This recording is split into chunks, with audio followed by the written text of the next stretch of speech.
Hit that like button if you like this video, and subscribe for more quality content.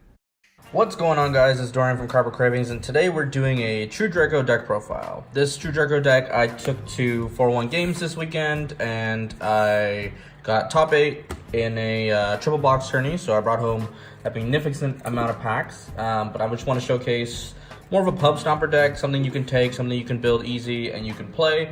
I think True Draco still contend fairly well in this format, and I almost shuffled the whole deck after splitting and sorting it. But yeah, let's get into it. So to start, I play 3 Maiden. Maiden is your kind of your boss monster. It searches your other ones at 2300 plus diagram. It can get over Colossus or collide with Colossus. With Erupt on the field, they can't protect themselves, and your diagram protects you, so you can attack a Colossus and kill it for free. Under it, though, however, it's just you burn for less. Maiden is your monster searcher. We only play a few, so we got to make sure we grab them. Next is your one-off Dynamite. Dynamite is your trap searcher. Activate or add to hand. A big deal right now is if you have, if you're playing against Thunder Dragons, which I did see a lot of Thunder Dragons, adding to hand is a problem. You can still activate the effect. You just always have to set it, activate it to field. So just a thing to keep in mind.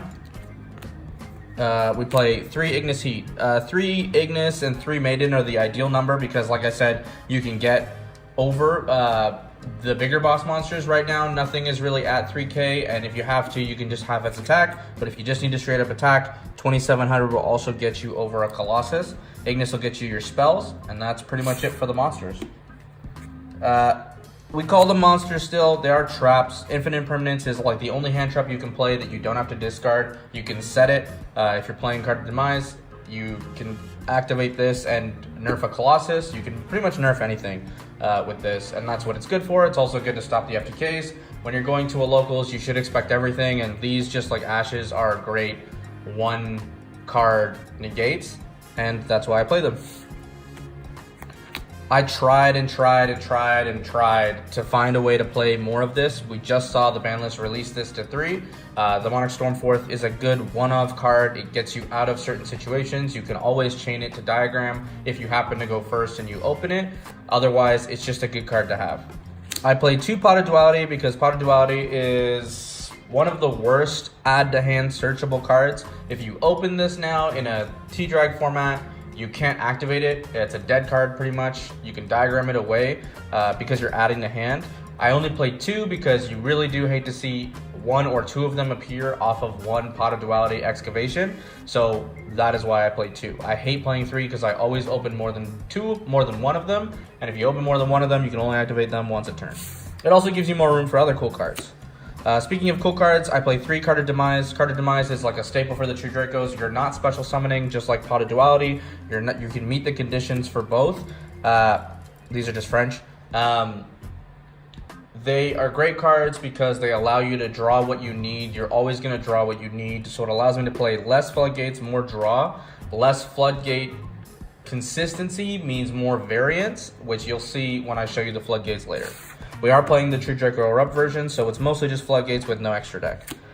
Disciples, 3 of them because you blow through your cards right now, especially with a back row format. You just pop with Disciples and pop with Heritage, and you can only do them once a turn each.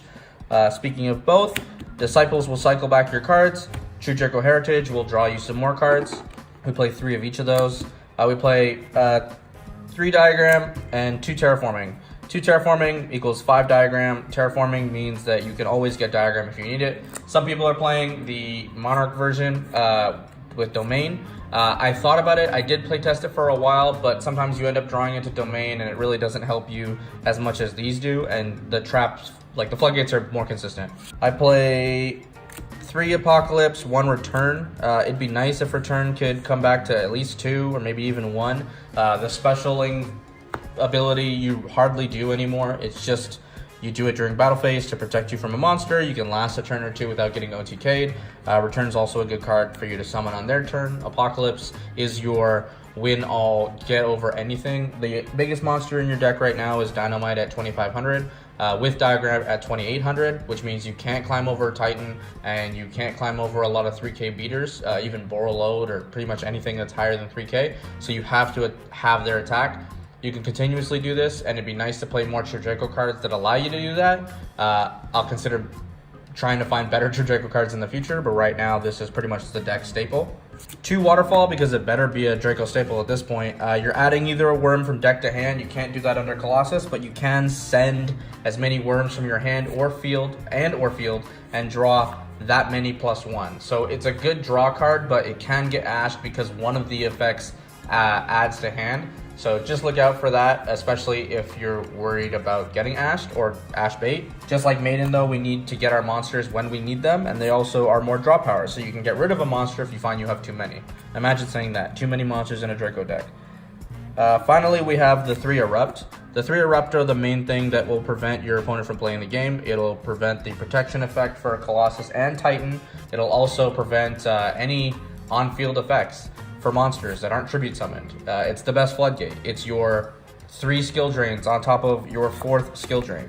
We do play 1 skill drain still because playing Erupt to 2 and 1 skill drain just minimizes the amount of floodgates you have. You want their effects to be negated right now, especially going into Rogue where you shouldn't expect like Shiranui or Zombie or pretty much anything on the field to stop you from playing the game. You want to make sure that they can't play either. So the next 2 are Summon Limit. In a format where everyone is special summoning cards, in a format where people are still making big boards, we're not worried about Gumblar, but we are worried about them making something out of nothing. And so Summon Limit does prevent people from playing. It stops Crusader from making more than 2 summons to get to their 2 monsters. Even some boards are maximum 2 to 3 monsters with a couple negates, or a continuous negate like Naturia Beast. I found that practicing into that means that if you hit them with Summon Limit, they can special 2 monsters or get to 2 summons and then stop. So it actually stops them in the middle of their combo, which is perfect. You can flip this after they summon once or twice, because the condition for the turn is that both players can neither summon more than 2 times a turn. So they've already summoned twice. It doesn't have to check after it's flipped. So this is a good card to play right now just because of that, as well as dangers. They can special 2, maybe pop this. If you're playing it at 2, then you can always get 1 popped and then have another. It's the point of drawing all the cards. And finally, the 1 goes in.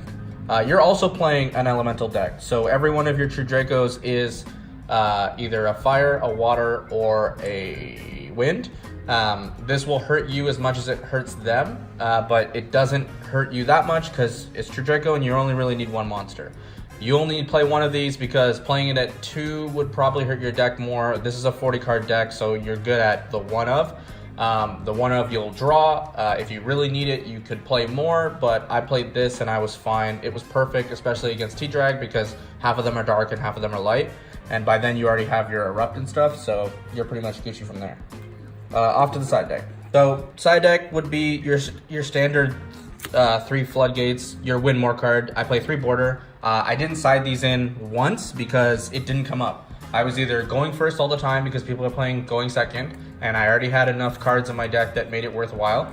I was also siding in mostly prepared for either Red Reboot or Evenly, so I was siding in other cards. This wasn't really relevant at the moment, but it's still a good card to have. If you do want to make sure, I probably would have won a game against a guy instead of maining only the backboard floodgates and having a frontboard floodgate, because they still have to kaiju this, and you don't just lose to Twin Twister. I lost my last round in playoffs to Twin Twister. The guy opened 2 of them.